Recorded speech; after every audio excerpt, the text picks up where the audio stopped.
thanks for clicking into another edition of Sasquatch Encounters. Today's guest comes to us currently from Indianapolis, Indiana, but grew up in Big Stone Gap, Virginia, where she had an amazing experience that she agreed to come on and tell you all about the story. Patty, how are you doing today? I'm good. How are you? I'm doing great. So now you grew up, you were born and raised in Big Stone Gap, Virginia. Is that correct? I was pretty much my whole childhood life, on and off. Sure. And in that time, did you, other than the encounter that you had, and we're going to get into that in just a minute, but other than the encounter you had, you were pretty much normal. It was normal for you to go out into places where people don't normally inhabit with friends and family just to enjoy the wildlife, correct? I was a very curious little girl, yes. And as children back then, we pretty much had freedom like they don't have now. And to go in the mountains, explore, or, go swimming on a hot day in a lake down by the woods was, pretty much everyday thing for us. Sure. Now, the spot you had your encounter, and again, we're going to get to that in a second, but the spot you had your encounter, had you used that spot before this or any time after this? We went there a lot before this. I believe after the encounter, I think we never went back by ourselves. Right. And you weren't alone. You were with someone else, right? Yes, I was with my aunt who is 1 year older than me. Okay. And we don't, obviously we don't have to give her name. And just so everybody knows, I've left her a message if she's interested in telling her side of the story and corroborating everything that Patty tells us today, then she's obviously has an open invitation to do so. But we won't use her name or anything like that. But that's cool. So you and your aunt, who was just a year older than you, had gone down to go swimming. And what I'm going to do is I'm going to let you go ahead and start the story and just kind of tell us from this first step on and just tell us what happened. Okay, great. Well, I was around 8, 9 years old, and there's a lake behind where my grandmother used to live. And we would go, there's like a little wooded area called Jimmy Hot Dogs, and we'd go through that, and then there's like a field that we would walk through. And you go down like a little embankment, and there's this big lake. And we would go down there a lot, all the time.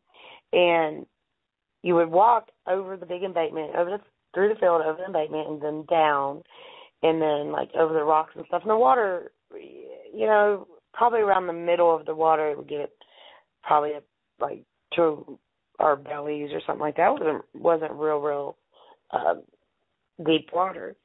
Sure. But that day, we went there and went swimming, and we had already gotten into the water and worked our way to the other side and was just like playing around. And I looked over to the right, and I told my aunt, I was like, ew, what is that? And being goofy kids like we were and very curious about everything, we walked over there, and we noticed that it was a deer. The deer was laying in the water, and its stomach was pretty much just completely sliced open, and everything kind of hanging out. And, we were standing there like, ooh, look, all the blood, look at all that. And, come to think of it, it pretty much happened because once something's dead for a while, it's not going to have blood coming from it. But, back then, I didn't think of anything of it. But while we were standing there looking at it, we heard a big, just a not a growl. I don't really know what you call it, but it just made it sound like that. And we looked over to our right, and when we looked over, we could see. Now, we were probably around 30, 40 feet, something like that. Not real good with measurements like that, but something like that away from it.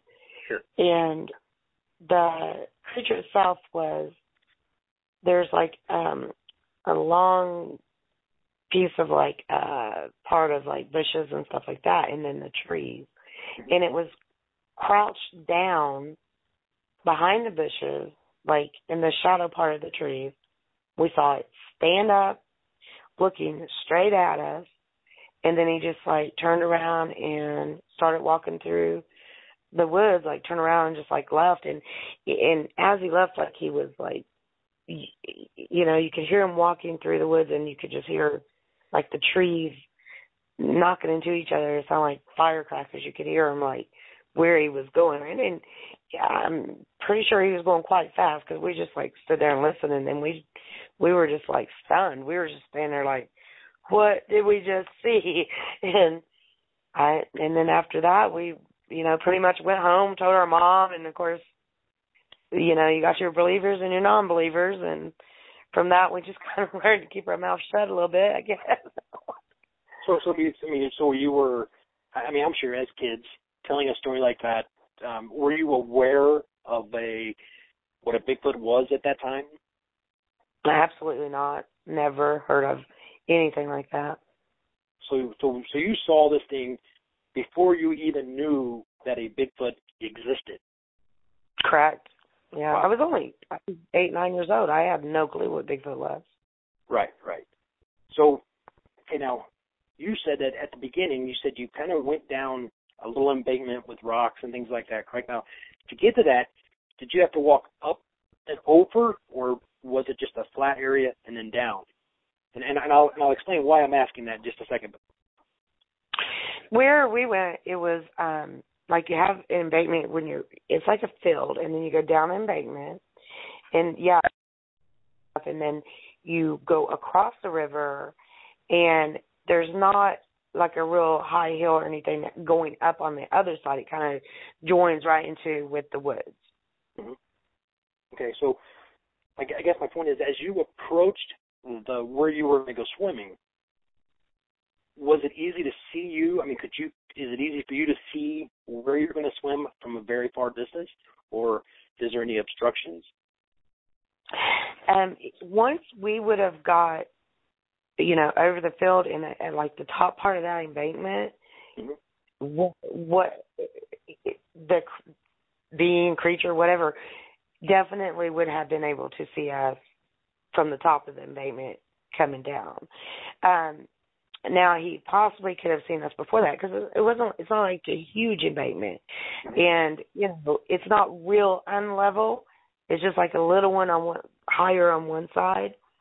And he definitely it definitely could have seen us, and most definitely would have heard us, because we were kids. Absolutely. You know, kids singing, yelling, playing, whatever. Right. So you go over the hill, you go over the embankment, you go down. You guys go. So how long were you swimming before you saw the deer? We were maybe in the water for maybe about 10, 15 minutes. Like we had just got there, you know, cooled off because nice hot summer day. And then it wasn't like a big deer. So, you know, it wasn't very far from where we had went down the embankment. So, I mean, we were only there for like probably about 10 minutes, something like that. And I noticed it laying in the water, you know. And you said, I think, you know, when we talked before, you said it was kind of out of the water just a little bit. Its head was kind of on the rocks, so it wasn't like Correct. Floating away. It was just kind of sitting there Correct. still in the water. Yeah. Now, were there like a lot of weeds around where the deer was? Was it kind of hidden, or was it right out in the open? No, the deer wasn't hidden. And actually, I think it's kind of funny, because now thinking back on it, I don't know if he, you know, maybe was cleaning. I don't know. The head part of the deer was laying up on the rocks, like it wasn't submerged in the water. The body part was more submerged in water, like the head was in water, but not underwater or anything. But the water probably came over most of the stomach and the side of the deer, and then part of it was out of the water. And that's the one thing that still stumps me to this day. Any animal I know, animals, even dogs, they don't like when you put your hand down to get their food. They're very protective of their food. Sure. And to this day, it stumps me why, we were so small, we would have been easily overtaken. And if he thought we were taking his food, they can't be very aggressive creatures to not have came out and tried to protect his kill and, sure. Scare us away. Or, I just find it very interesting that his reaction was kind of make a loud noise, kind of let us know he was there, and then he left. So the noise you explained as basically like a grunt. So, I mean, do you think he did that just to let you know that he was there, or do you think it was just habit for an animal to, make that type of noise? I think possibly he done it to let us know he was there, or like, he was like mad, like, that's my food. You know what I mean? Sure. I mean, what it sounds to me like, and I mean, just listening to your story, and I think I told you this last time we spoke, but it sounds to me like it had just got a kill, and it was getting ready to, eat whatever part of the deer that it does. It heard you guys coming, so it went and hid, hoping you guys would just walk on past, then he could go back to his meal. That's but exactly when you guys went swimming, and then you saw the deer and kind of went over towards it and was, like, ooh, look at that. That it was like, oh, now I'm not going to get my meal. So it was, like, doggone it, maybe even a little upset. Yeah, lucky, absolutely. Yeah, well, lucky for you guys, they're not, I don't believe anyway that they're aggressive. I mean, they can be if provoked or cornered, I would assume. But they're not aggressive, and they just avoid any contact with humans, regardless of the size, if they can. So this thing. So lets this grunt out, and then it stands up. How tall? And I know you were young, and I'm sure it was probably monstrous to you. But how tall would you guess that this thing was? Well, I can tell you that it was definitely taller than, people. It was definitely taller than any human. And when we saw it stand up, that was the thing, like, we were just kind of like stunned. We were just looking at it with our mouths wide open, like, what the, Sure, and I would say that it was probably around 7 foot, at the least 7 something maybe. But I remember, seeing the shadow. I remember, it was mostly shadowed in there, so I didn't get to see a lot of the color, a lot of the face, anything like that. But what I did see, it had longer hair. I would say its hair itself was, 4 or 5 inches, maybe even longer. And it was dark. Like, it wasn't a light creature. It was like a dark brown, like a black, because it was in the shadows. But in shadows, it was probably hard to be, I guess it probably looked black, but it was hard to tell exactly what color it was, right? Absolutely. But, I mean, even being in the shadows, I mean, it was completely daytime outside. We got a really good look at this thing. We know what we saw. Sure. What else is going to stand that tall? What else is going to run through the woods? That's the only thing that makes sense. And no, we had no idea what a Bigfoot was. But I can tell you one thing.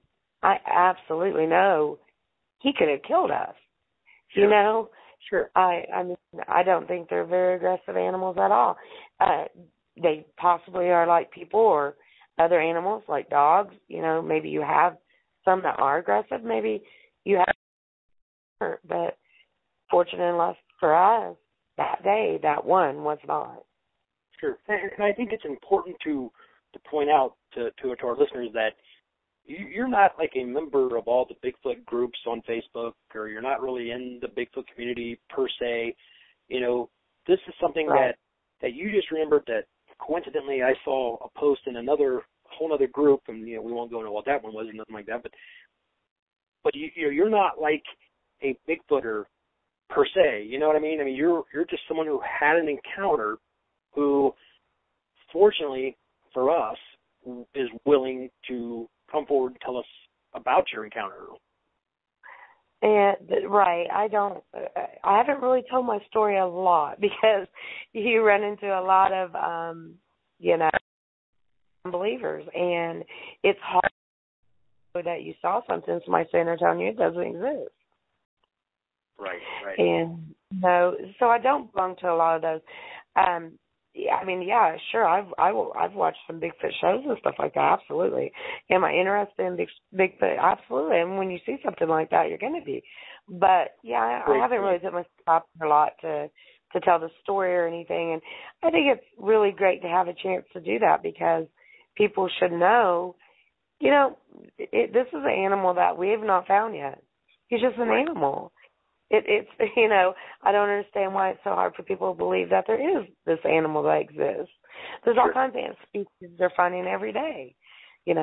I just think people should know, and I think they should realize that, he's not a monster.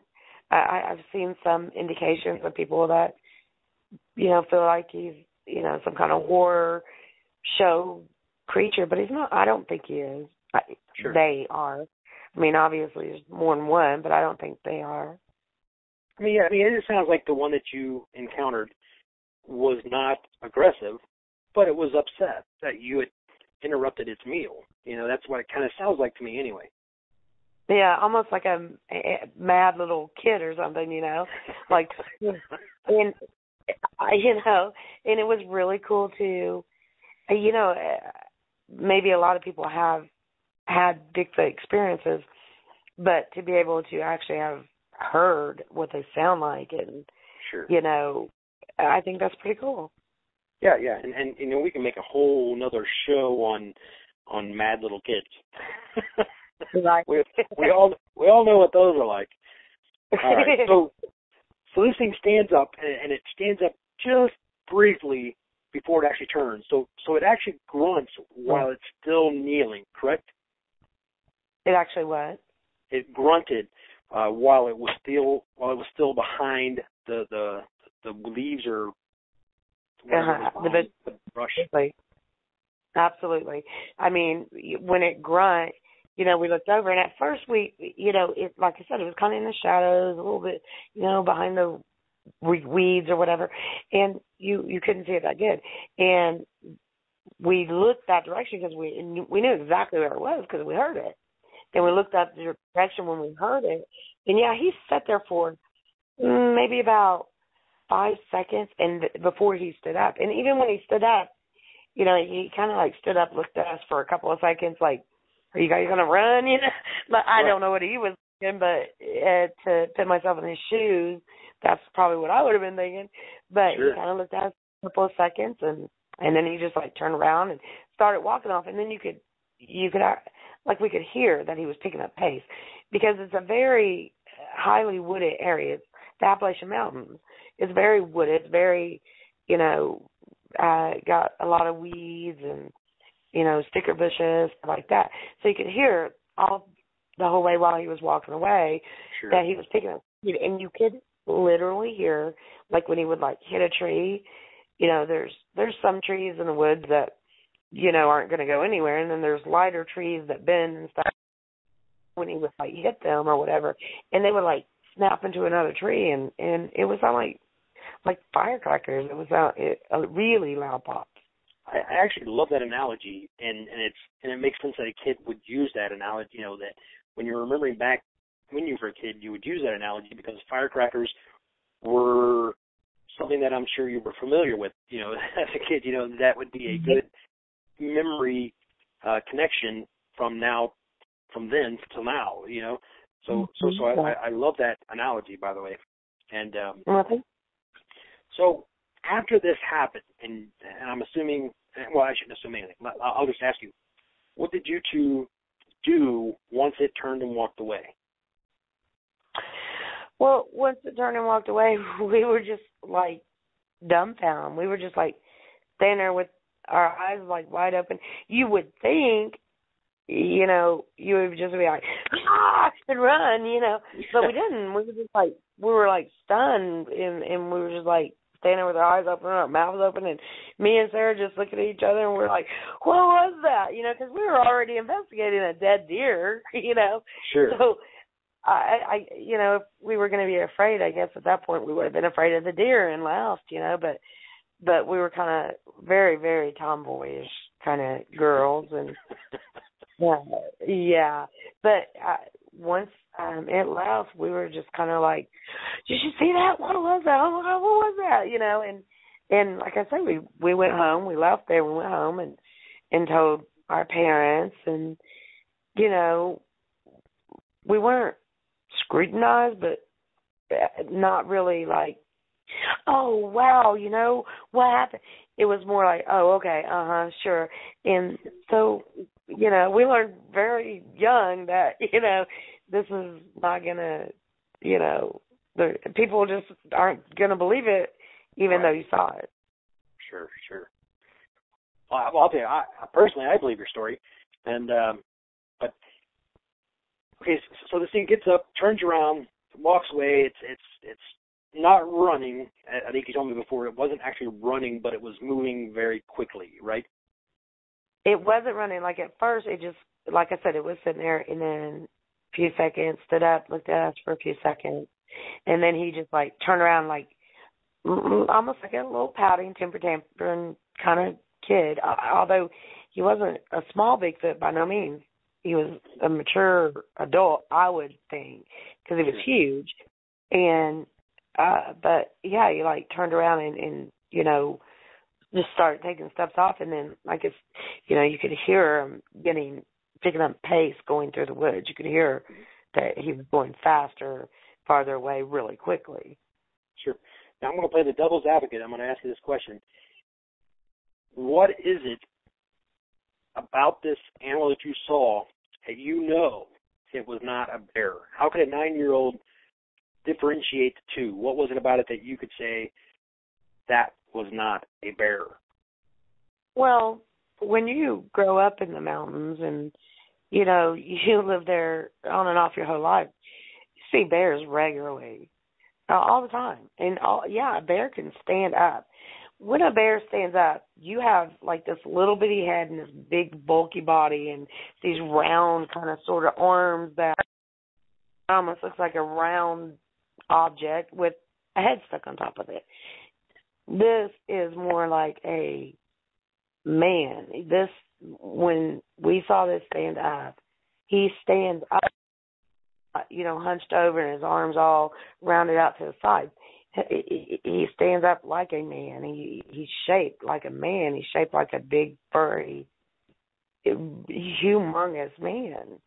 There is absolutely no doubt in my mind, that what we saw was a Bigfoot. I know it was a Bigfoot. Sure. And I love your comparison to the small head versus a human-shaped head, you know. And speaking of that, did you notice anything odd about it? Was it, you know, tell me kind of, and I realize you basically saw the silhouette, and I understand, and you're not going to, you know, you didn't get a lot of detail. But tell me about the shape of the head. What do you recall as far as the shape of the head? Well, what I recall is the head being just like, you know, I mean, it has hair like all out the side. You know, the head kind of normal shape, like as if, you know, a big human head. Like if it was a really big human head, it had extensive hair growing all out the sides to make it kind of look like almost like a, not mushroom. I don't know if you know what dryland fish are. Well, let's see. It's just kind of rounded, and then, you know, all the hair growing out the side and everything. We could absolutely see the hair. We were close enough to see, you know, that it was completely covered with hair. I couldn't make out the color of like any face features or what color his face was or see anything like that. But we could absolutely see, you know, its hair. Sure. And the head, did it have like the, I don't know, the classic gorilla type cone on the head anywhere, or was it just a flat? Well, no, but I don't think there's any gorilla that live in Appalachian Mountains. If that was what I saw instead, then I still, shoot, I should be rich because I found gorillas in Appalachian Mountains. Well, and the reason I asked that is because a lot of reports, and not all of them, but a lot of reports point out that they have almost a gorilla-shaped head with the big crest on top. Almost like a cone-type shape towards the top back of the head. So that's why I was asking. And I wonder if that is because, like I said, if you take a grown man and you have a regular head, but you add all this hair coming out the sides, it's going to give it that effect. But I'm not sure. The head obviously is going to look a little like, it just seems like their hair on the top of their head just kind of falls to the side. Mm-hmm. So the top of the head looks a little bit smaller, and then it kind of goes out where the hair is. You understand what I'm saying? Like if you had a bald man that had a really bad mullet, and a really big beard, it's going to be really kind of smaller on the top and then bulk out on the side. Sure. Well, I'll tell you what, that's an interesting encounter. And now, did you at all ever go back to that location with someone else to say, look at this deer, look at the deer? Did you ever do that? No. No. I don't blame you. I was just curious. Kind of curious at the deer. No, we actually swim there. I don't think we actually ever went back there to swim. Sure. And again, I don't blame you. Yeah, I think that was the last time. I mean, I can't remember going back there, and I definitely don't think we ever went back there by ourselves. I mean, it wasn't very far from my grandmother's house at all. If you're from the city, maybe about 4 city blocks, and if you're, I don't know if you know what that means, but not very far. I mean, definitely capable of walking over to my grandmother's house. Right. Well, I'll tell you what, Patty, I think it's a great story. I find it very fascinating, and in fact, so fascinating that it reminds me of another story that I heard about a year ago when I spoke with a gentleman named Curt Ballard who had an encounter.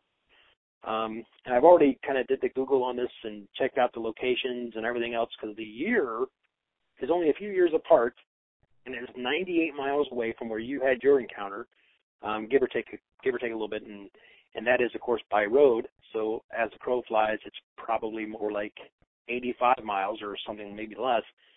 But I think that's absolutely fascinating. I think that's pretty wild. Yeah, and in fact, his encounter, he had actually seen two. One that the description does not fit, and then another one where he saw one, I believe it was going into a cave, and that description of the one he saw is literally identical to the description you just gave me, as far as I can recall. In fact, we're going to have Curt Ballard on this episode here when we're finished. I'm going to be talking to Curt because he's going to listen to your part of the interview, and then he's going to come on the show as well and kind of give his opinion and see what the similarities were. Again, he was pretty young at the time as well.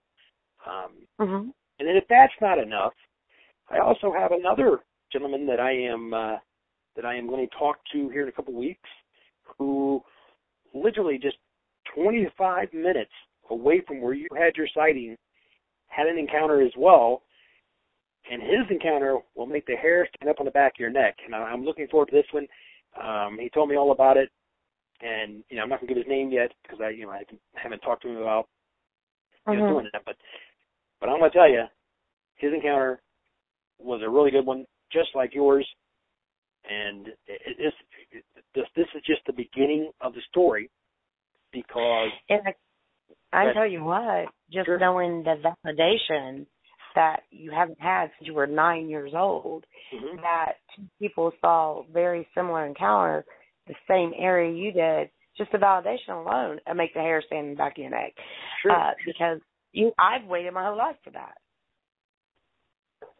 And I agree. I mean, that's what it's all about. And in fact, I am going to that area on the 17th of next month, just so our listeners know.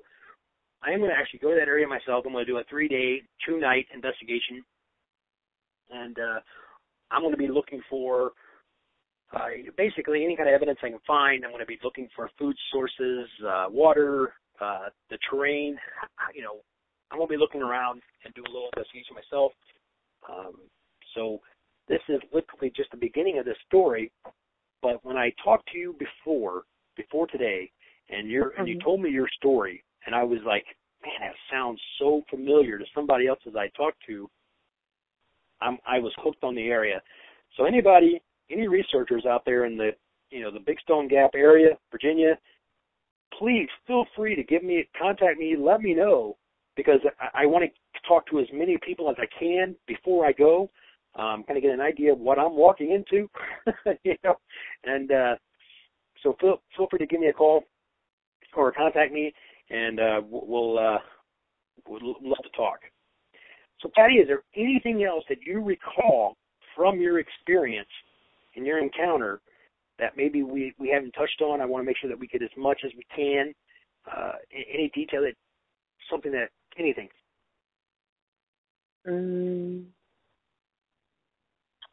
Well, I don't believe so. Like, I think I covered it all. Growing up, one thing I can say, there was a couple of people that when I was younger, I heard stories afterwards of people seeing the same kind of thing in that area. And I really, if I was going to investigate, where I'd go, where I would be. I'm sorry?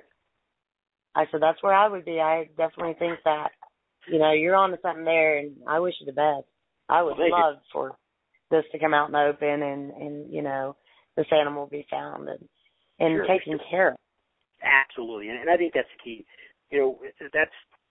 That's one of the biggest debates in the community, in the Bigfoot community is, kill or no kill.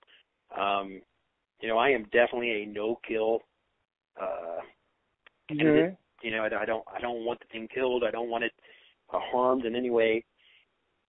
But on the other side of that, I also feel like, unfortunately, it's going to take a body to prove the existence, and I guess it depends on who we're trying to prove the existence to, If you're trying to prove it to science, it's going to take a body.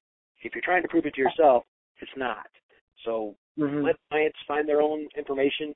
Let's get our own information.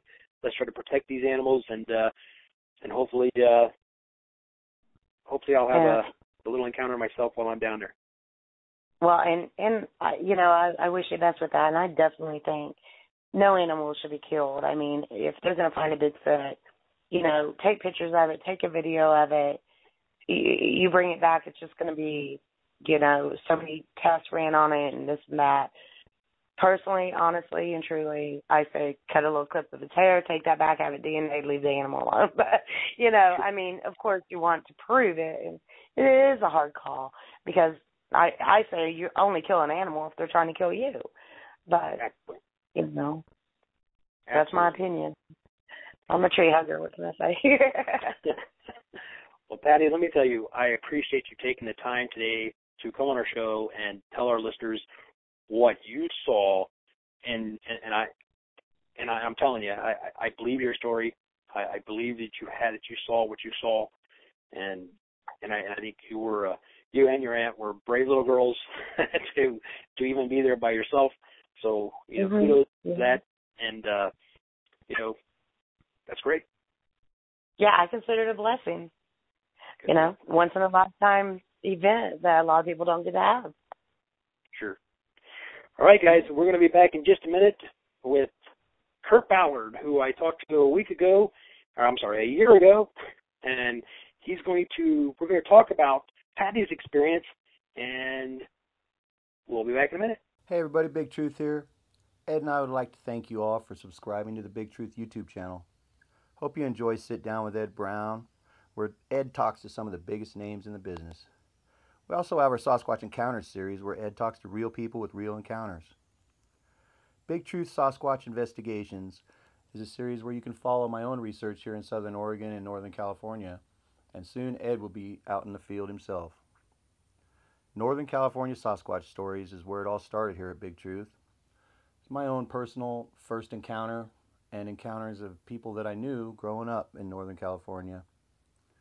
Bigtruth on Facebook is where you can find all the latest news from the Bigfoot world.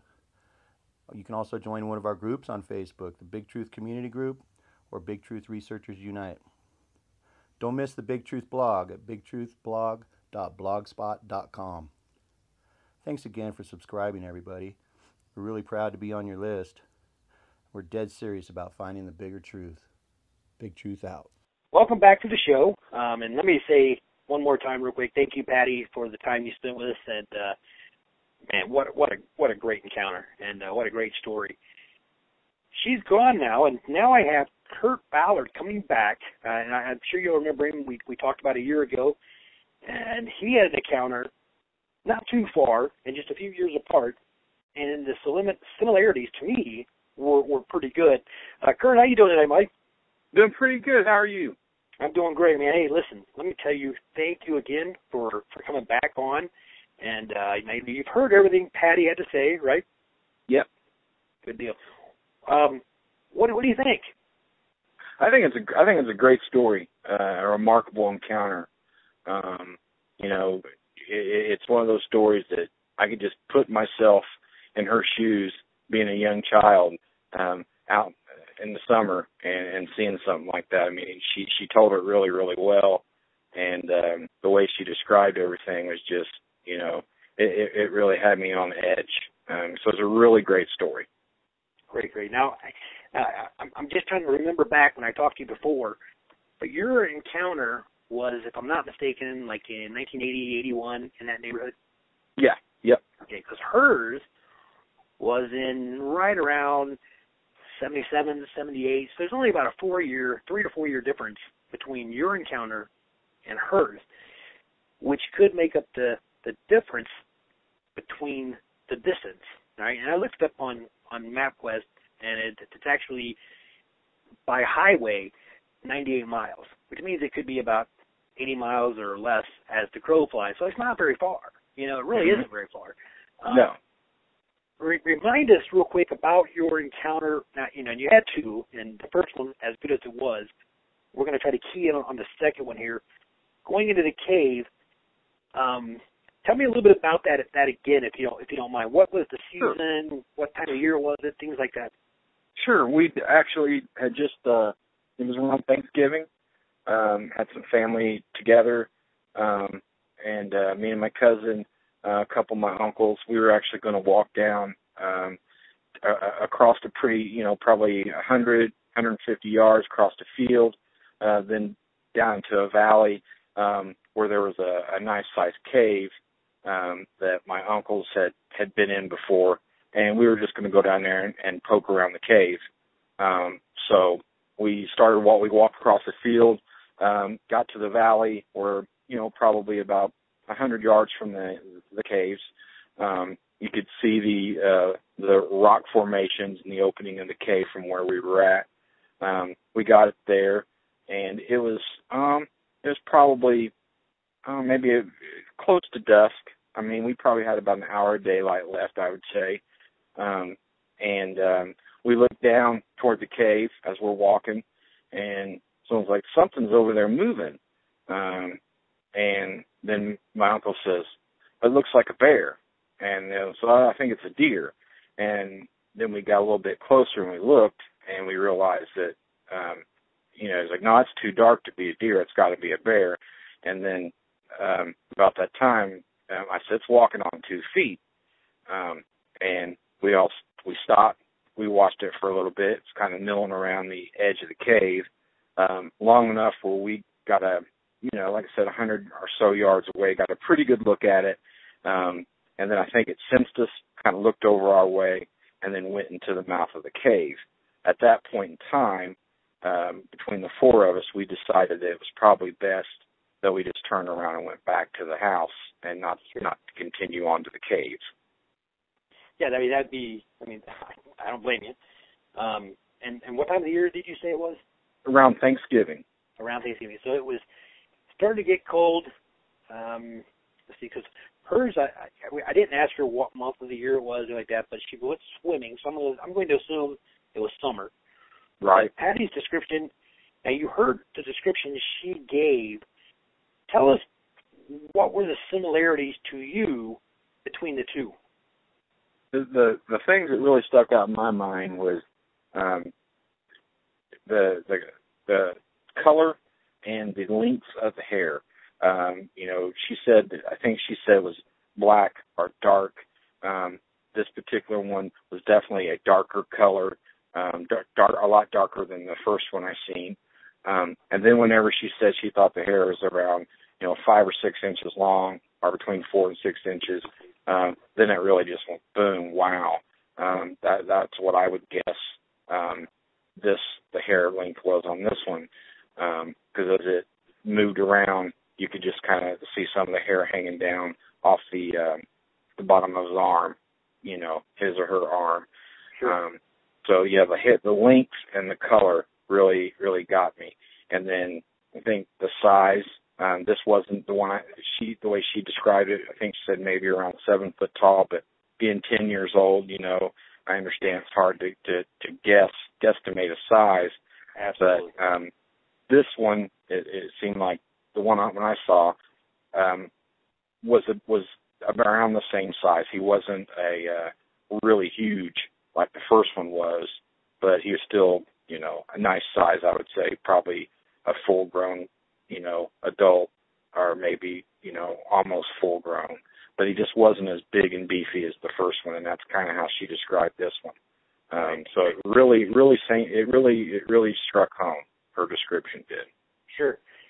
Now, and I guess my next question would be, obviously the terrain was probably a little different. Hers was walking through the weeds, and she mentioned that it wasn't running, but it was moving pretty quick, and she described, the firecrackers, and which I thought was an awesome description. Yeah. Really. But, yeah. Because it really puts you there. You hear it. Now you have a sound that you can associate it with. And I thought that was great. But now the point was, she said it turned and it walked away. She said it wasn't running, but it was walking quickly. How would that compare to what the one you saw did? Now yours was walking into the cave, so it wasn't like it was trying to get away from you, but just out of curiosity. Right. Well, it wasn't. It certainly wasn't a slow walk, but it was a relatively, light, fast walk. Like I'm ducking in real quick. Hey, they've seen me. I want to duck in. Sure. It almost makes you think. The more I listen to stories and watch videos and things, it seems like Sasquatch,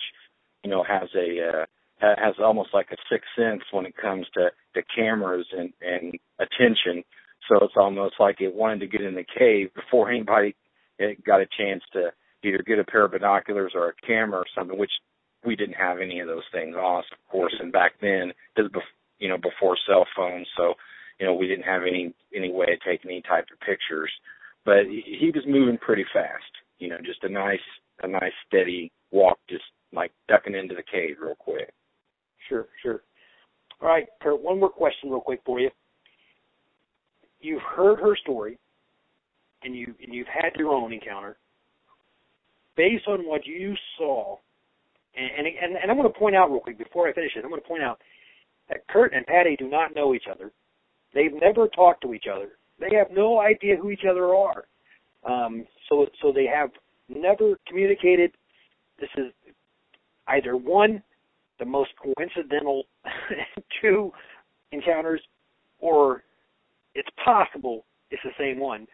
But based on the two, what do you think of the validity of her encounter? Oh, I most 100% think that she had the encounters is true. It most certainly happened. No doubt in my mind. that she saw that it happened, and in that part of the country, I know they're there. That's great.